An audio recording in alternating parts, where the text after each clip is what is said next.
বাবা দেখো ওখানে আরেকটা মাছ। যাক, এই মাছটাও কুড়িয়ে নি। যাক মা, আজকে 2টা মাছ পাইলাম। একটু পচা হলো সমস্যা নাই।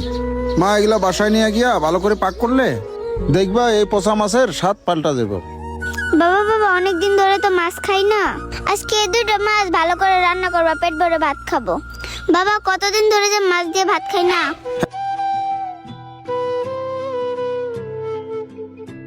দুই একটা মাছ পচে গেছে, এগুলো দেখে ফেলাই দিতে হবে। এই মাছটা তো অর্ধেক পচে গেছে, এটাও ফেলাই দেই। বাবা দেখো একটা মাছ পাইছি। মারে এই মাছটা তো পচা, তা সমস্যা নাই মা। মাছটা যদি বাসা নিয়ে গিয়া ভালো করে রান্না করি তাহলে স্বাদটা পাল্টা যাবো। বাবা আজকে তো সেরকম ভাবে কোনো কাগজ টুকা পাইনি। যাক, বাজারে একটা মাছ পাইলাম। বাবা দেখো ওখানে আরেকটা মাছ। যাক, এই মাছটাও কুড়িয়ে নি। যাক মা, আজকে 2টা মাছ পাইলাম। একটু পচা হলো সমস্যা নাই। মা এগুলা বাসায় নিয়ে গিয়া ভালো করে পাক করলে দেখবা এই পচা মাছের স্বাদ পাল্টা যাবে।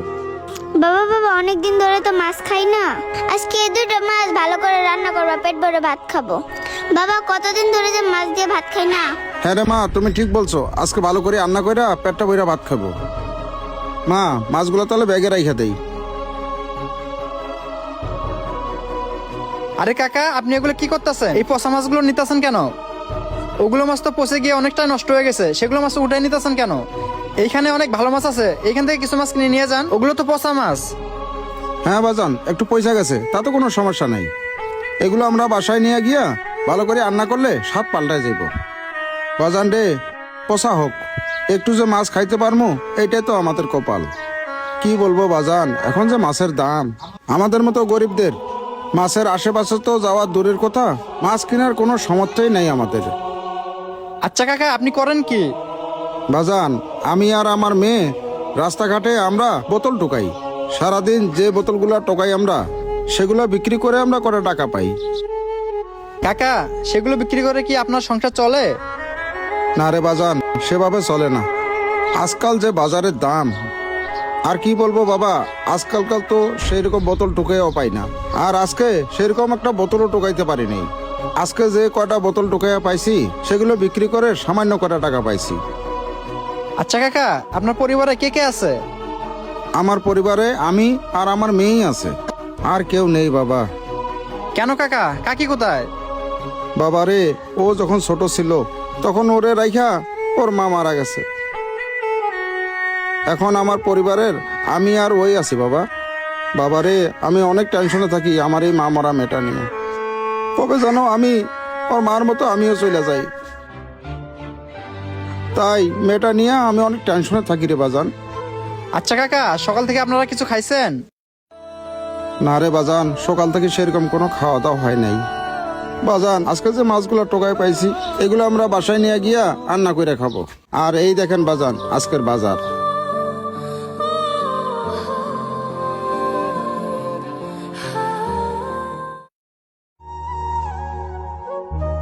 এই যে বাজান, এগুলা কেনাকাটা করছি তোমার দোকান থেকে। এই যে 2টা মাছ পাইছি, এগুলো বাসায় নিয়ে গিয়া রান্না করে তারপর আমরা খাবো।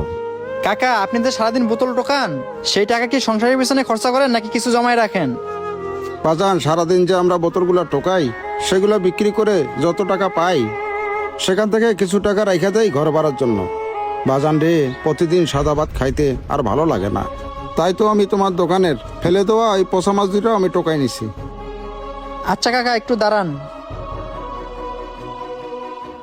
কাকাকে এখান থেকে একটা ভালো মাছ দেখিয়ে দিয়ে দেই। কাকা, আপনি এটা নেন, এটা তাজা মাছ। এটা বাসায় নিয়ে যা রান্না করে তারপর খাওয়া দাওয়া করেন। আর ওই পচা মাছগুলো ফেলাই দেন। ওই পচা মাছগুলো রান্না করে খেলে আপনাদের শরীরের ক্ষতি হতে পারে। আপনি এই মাছটা নিয়ে যান।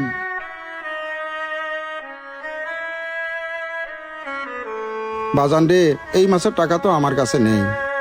না কাকা, এই মাছের টাকা আপনাকে দিতে হবে না, আমি এই মাছটা আপনাকে ফিরিয়ে দিচ্ছি। আপনি বাসা নিয়ে যা রান্না বান্না করে খায়েন। আরে কি বলতেছো বাজান, এটা যদি আমারে দিয়ে দাও তাহলে তো তোমার অনেক লস হয়ে যাবে। না না বাজান, এটা তুমি নিয়ে নাও। আমার হাতে যে পচা মাছ আছে এই 2টা আমি রান্না করে খাবো। আর শোনো বাজান, আমাদের মতো গরিবদের এরকম পচা মাছ খাওয়ার অভ্যাস আছে। আর বললা না এই মাছ খাইলে আমাদের সমস্যা হইব, কোনো সমস্যা হইব না, এটা আমাদের অভ্যাস হয়ে গেছে বাজান। বাজান কিছু মনে করো না, তোমার এই মাছটা আমি রাখতে পারবো না। না কাকা, এই মাছটা আপনার নিতেই হবে। আর কাকা, খবরে দেখলাম দেশের যে অবস্থা, আর কিছুদিন পর দেশের কঠিন অবস্থা হয়ে যাবে। আর এই সময়টা আমরা যদি একে অপরের পাশে না দাঁড়াই তাহলে কেমন হয় কাকা? আর আজকে আমি আপনার মতো এরকম বিপদে পড়তাম, তাহলে আপনি কি আমাকে সাহায্য করতেন না? আমার বিশ্বাস আপনিও সেই সময় আমাকে এইভাবে সাহায্য করতেন। কাকা, আপনাকে আরেকটা কথা বলি, আমাকে ছেলে মনে করে আজকে আমার আবদারটা রাখেন। কাকা, আরেকটা কথা, প্রতিদিন আপনি সকালবেলা আপনি আপনার মেয়েকে আমার দোকানে পাঠাই দিবেন। ওরে আমি প্রত্যেকদিন একটা করে তাজা মাছ দিয়ে দেব। আপনারা প্রত্যেকদিন সেই মাছ রান্না করে খাওয়া দাওয়া করেন। কাকা, সেই মাছের জন্য আমাকে কোনো টাকা দিতে হবে না। কাকা, আমি তো বড় লোক না, আমি মধ্যবিত্ত একটা মানুষ, মাছের ব্যবসা করি। আপনার পুরো সংসার চালার মতো আমার সামর্থ্য নেই, তবে আল্লাহ আমাকে যেরকম সামর্থ্য দিছে আমি ততটুকুই চেষ্টা করবো আপনাদেরকে চালানোর। বাজান আমি আল্লাহর কাছে দোয়া করি তোমার ব্যবসা যেন আল্লাহ পাক অনেক বড় করে দেয়, আর তুমি যেন আমাদের মতো গরিব মানুষকে সাহায্য করতে পারো। বাজান দুনিয়াতে আমি অনেক মানুষ দেখছি, কিন্তু তোমার মতো মহৎ মানুষ আর আমি কোথাও পাই নাই। আর তুমি যে আজকে আমার সঙ্গে যে কাজটা করছো সেটার জন্য কি বলে যে ধন্যবাদ দিব সেটা বলার মতো আমার কাছে কোনো ভাষা নাই। কাকা, ঠিকই বলছেন, দুনিয়াতে অনেক মানুষ আছে, কিন্তু সবাই তো আর সবার মতো না। ঠিক বলছো বাবা, তোমার মতো আজকে যদি সবাই গরিবের পাশে দাঁড়াইতো তাহলে সবাই দুই বেলা ডাল ভাত খেয়ে বেঁচে থাকতে পারতো। ঠিক আছে কাকা, তাহলে বাসায় যান, বাসায় গিয়ে মাছটা রান্না করে তারপর খাওয়া দাওয়া করেন। আর এই ছোট আপুটাকে প্রত্যেকদিন পাঠাই দেন। ঠিক আছে বাজান, তাহলে আমরা আজকে আসি।